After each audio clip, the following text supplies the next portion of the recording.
লো কর্টিলস। লো কর্টিলস হলো অ্যাড্রিনাল গ্রন্থি যখন পর্যাপ্ত পরিমাণে কর্টিলস উৎপাদন করে না, তখন কর্টিলসের মাত্রা কমে যায়, যা হাইপোকর্টিলিজম দেখা দেয়।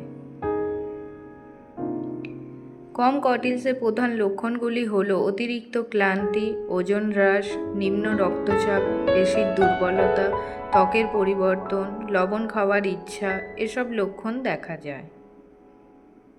কম কর্টিলসের কারণগুলি হল অটোইমিউন রোগ, সংক্রমণ, অ্যাড্রিনাল গ্রন্থির ক্ষতি, পিটুইটারি গ্রন্থির সমস্যা, মস্তিষ্কের আঘাত, জন্মগত অ্যাড্রেনাল হাইপারপ্লাসিয়া, স্টেরয়েড ওষুধ প্রত্যাহার, দীর্ঘস্থায়ী মানসিক চাপ, পুষ্টিহীনতা এরকম আরও অনেক কারণ দেখা যায়।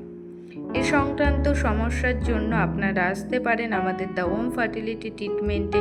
এখানে ন্যাচারাল ট্রিটমেন্টের মাধ্যমে কোনো রকম ওষুধ ইঞ্জেকশন ছাড়া 3 থেকে 6 মাসের মধ্যে আপনি আপনার সমস্যার সমাধান পাবেন।